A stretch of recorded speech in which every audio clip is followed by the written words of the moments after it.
Hello നമസ്കാരം. അപ്പം ഞാനിപ്പോൾ കാണിക്കാൻ പോകുന്നതേ ബയോബിൻ സെറ്റ് ചെയ്യാൻ പോവാണ് കേട്ടോ. ബയോബിൻ അതായത് നമ്മുടെ അടുക്കള വേസ്റ്റും മാലിന്യങ്ങളും ജൈവവളമാക്കി മാറ്റാനുള്ള ഒരു ശാസ്ത്രീയമായതും എന്നാൽ ജൈവപരമായിട്ടും പ്രകൃതിദത്തമായിട്ടുള്ളൊരു സംഭവമാണ് ഈ ബയോബിൻ.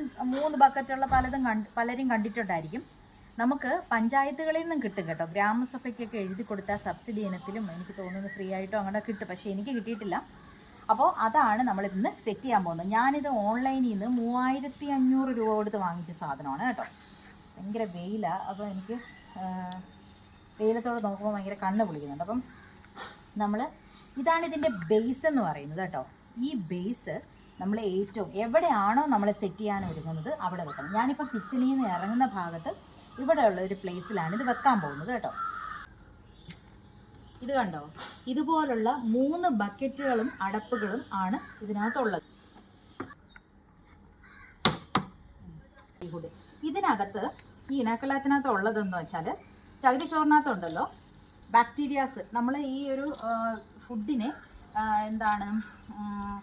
വളമാക്കി മാറ്റാൻ സഹായിക്കുന്ന ബാക്ടീരിയാസ് ഉള്ള ഒരു സാധനമാണ്. ഇത് കട്ട രൂപത്തിലാണ് കംപ്രസ് ചെയ്ത് വെച്ചിരിക്കുവാണ്. നമ്മൾ സാധാരണ ഈ ചകിരിച്ചോറൊക്കെ വെള്ളത്തിലിട്ട് അത് കട്ടയായിട്ട് വരുമ്പോൾ വെള്ളത്തിലിട്ട് വലുതാക്കത്തില്ലേ, ആ സെയിം സംഭവം. അപ്പോൾ ഇതൊരെണ്ണം പൊട്ടിച്ച് ഒരു ബക്കറ്റിലിട്ട് 1 ലിറ്റർ വെള്ളം ഒഴിക്കണം. കുറച്ച് കഴിയുമ്പോൾ ഇത് നല്ലപോലെ കുതിർന്ന് വലുതാവും. പിന്നെ ആ കട്ട തിരിച്ചിട്ടിട്ട് വീണ്ടും കുറച്ച് വെള്ളം കൂടെ ഒഴിച്ച് കുഴഞ്ഞു പോകാത്ത രീതിയിൽ ആക്കിയെടുക്കണം. ഞാനങ്ങനെ ആക്കി വെച്ചിട്ടുണ്ട്, കാണിക്കാം. കണ്ടോ, ഇതാണ് സാധനം. ഇത് നല്ലതുപോലെ ഈ ഒരു രീതിയിൽ എടുക്കണം കേട്ടോ. ഒരുപാട് വെള്ളം കൂടി കുഴഞ്ഞു പോകരുത്.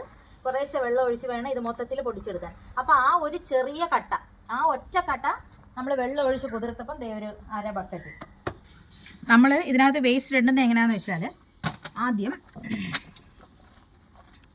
നമ്മൾ ഒരു 3 ഇഞ്ചോളം കനത്തിൽ നമ്മൾ ഈ ഒരു ഇനോക്കുലം സ്പ്രെഡ് ചെയ്യണം കേട്ടോ. ഒരു 3 ഇഞ്ച് കനത്തിൽ. അതായത് നമ്മളിടുന്ന എല്ലാ വേസ്റ്റും ഇതിൽ നല്ല രീതിയിൽ ഇതിനകത്തുള്ള ബാക്ടീരിയകൾ പ്രവർത്തിച്ച് ഫുഡ് വേസ്റ്റിനെ ഫുൾ ഒരു മണമൊന്നുമില്ലാത്ത കമ്പോസ്റ്റാക്കി മാറ്റാൻ വേണ്ടിയിട്ടാണ് നമ്മളിതിടുന്നത് കേട്ടോ. അപ്പോൾ നമ്മളൊരു 3 ഇഞ്ച് കനത്തിൽ ഇതങ്ങിട്ടണം. ഇനി നമുക്ക് നമ്മുടെ കയ്യിലുള്ള, അതായത് കുപ്പിച്ചില്ല്, പ്ലാസ്റ്റിക്, ഡയപ്പർ, ഇതൊന്നും ഇതിനകത്ത് ഇടരുത്. ഓക്കെ, നമ്മളിപ്പോൾ ഇത് 3 ഇഞ്ച് കനത്തിൽ ഇട്ടിട്ടുണ്ട്. ഇനി എൻ്റെ കയ്യിൽ കുറച്ച് വേസ്റ്റ് ഉണ്ട്, അത് ഞാൻ ഇടാൻ പോവാണേ. ഇടുക. കഴിഞ്ഞ ദിവസം ഞാൻ ശേഖരിച്ച് വെച്ചിരുന്ന കുറച്ച് സാധനങ്ങളാണ്. അപ്പം പിന്നെ കൂടുതൽ വെള്ളം ഇതിനകത്ത്, വാട്ടർ കണ്ടൻറ്റ് കുറച്ചുള്ള സാധനങ്ങൾ, അതായത് വെള്ളം കുഴവഴാന്നാക്കി ഇതിനകത്ത് ഇടരുത്. കുറച്ച് പഴകിയ ഫ്രൂട്ട്സും മുട്ടത്തോട്, വെജിറ്റബിൾ പീൽസ്, അതെല്ലാമാണ് ഞാൻ ഇതിനകത്ത് ഇട്ടേക്കുന്നത് കേട്ടോ. ഫുഡ് വേസ്റ്റ് എന്തും നമുക്കിടാം.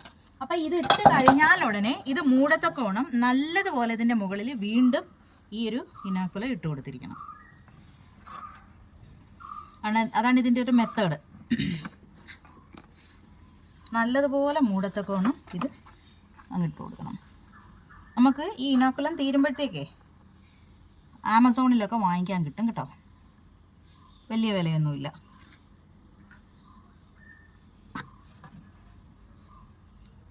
നമ്മൾ നല്ല രീതിയിൽ ഇത് പുറത്ത് കാണാത്ത വിധത്തിൽ ഇതങ്ങ് ഇട്ട് കൊടുത്തു.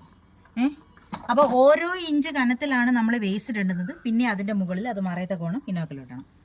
ഇനി നമുക്ക് അടുത്ത ലെയർ വേസ്റ്റും വിരിക്കാം.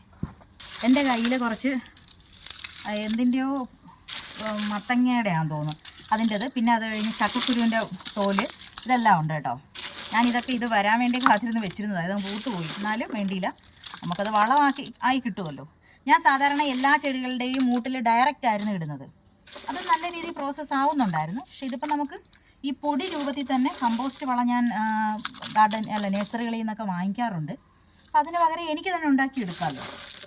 കാരണം എനിക്ക് കുറേ കൃഷികളും കാര്യങ്ങളും ഉണ്ട്. ചെടികൾക്കിടാം, ഫ്രൂട്ട് പ്ലാന്റ്സിനിടാം, വെജിറ്റബിൾ പ്ലാന്റ്സിനിടാം. അപ്പോൾ എന്തായാലും ഞാൻ വീണ്ടും ആ ഒരു വേസ്റ്റ്, എൻ്റെ കയ്യിലുള്ള വേസ്റ്റുകൾ ഇത്രയേ ഉള്ളായിരുന്നു, അതെല്ലാം ഞാൻ ഇട്ട് കഴിഞ്ഞു. ഇനി നമുക്ക് വീണ്ടും അതിൻ്റെ മുകളിൽ ഇനാക്കുല ഇടാം.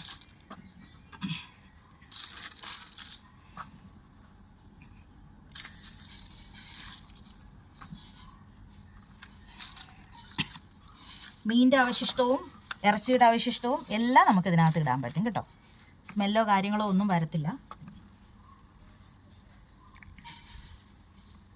പിന്നെ ഒരു കാര്യം ശ്രദ്ധിക്കണം, വെള്ളത്തോടെ വേസ്റ്റ് കൊണ്ട് ഇടാൻ പാടില്ല. ആ ഒരു കാര്യം, അഥവാ ഇച്ചിരി വാട്ടർ കണ്ടൻറ്റ് ഒരു ലേശം നനവ് ഉണ്ടെങ്കിലും അത്രത്തോളം നിങ്ങൾ ഈ ഇനാക്കുലം അങ്ങ് ഇട്ടോണം കേട്ടോ. അപ്പോൾ ഇത്രയേ ഉള്ളൂ. പിന്നെ എന്തിനാണ് ഈ 3 ബക്കറ്റ് എന്ന് ചോദിച്ചാൽ, ഇത് തീരുമ്പോൾ ഈ ബക്കറ്റ് എടുത്ത് താഴോട്ട് വെച്ചിട്ട് അടുത്ത ബക്കറ്റ് മുകളിൽ വെക്കാം കേട്ടോ. ഇനി ഒന്നും ചെയ്യണ്ട, ദേ ഈ അടപ്പം അടച്ചു കൊടുത്താൽ മതി, ബാക്കിയുള്ളത് അവർ ചെയ്തോളും. ആരാ? നമ്മുടെ കുഞ്ഞൻ ബാക്ടീരിയാസ് ചെയ്തോളും കേട്ടോ. അപ്പോൾ ഇതാണ് ബയോബിൻ. ഞാൻ കിച്ചണിൽ നിന്ന് ഇറങ്ങി വേസ്റ്റ് കിട്ടിയ അപ്പം തന്നെ മുട്ടത്തോടായാലും എന്ത് സാധനമായാലും ഇതിനകത്ത് തന്നെ നമുക്ക് ഇടാൻ പറ്റും. ദൂരോട്ടങ്ങും വേണ്ട. കുറച്ച് എനിക്ക് തോന്നുന്നു ഒരു 15 to 40 ഡേയ്സിനുള്ളിൽ ഇത് നല്ല രീതിയിൽ ഡ്രൈ ആയിട്ടുള്ള നല്ല കമ്പോസ്റ്റ് ആയിട്ട് മാറും. നമ്മൾ വളക്കടകളിൽ നിന്ന് വാങ്ങിക്കത്തില്ലേ, ആ സെയിം സാധനം നല്ല ഒറിജിനൽ വേർമി കമ്പോസ്റ്റ് ആയിട്ട് മാറും. അത് നമുക്ക് എടുത്ത് ഡയറക്റ്റായിട്ട് ഈ പ്ലാന്റ്സിനെല്ലാം ഇടാൻ പറ്റും. അപ്പോൾ നിങ്ങൾക്ക് എവിടെ നിന്ന് വേണമെങ്കിലും പർച്ചേസ് ചെയ്യാം. ഇപ്പോൾ ഓൺലൈനിൽ സെർച്ച് ചെയ്താൽ ഒക്കെ കിട്ടും, ആമസോണിലും ഒക്കെ കിട്ടും. അപ്പോൾ ഇത് നല്ലൊരു സാധനമാണ്. നമുക്ക് ഈ വേസ്റ്റൊക്കെ വലിച്ചെറിയാതെ, എസ്പെഷ്യലി ഈ സ്ഥലം ഇല്ലാത്തവരൊക്കെ പ്ലാസ്റ്റിക് കവറുകളിൽ കെട്ടി വല്ലവരുടെ അയ്യത്തും റോഡിലും ഒക്കെ കൊണ്ടറിയുന്നൊരു പ്രവണതയുണ്ട്.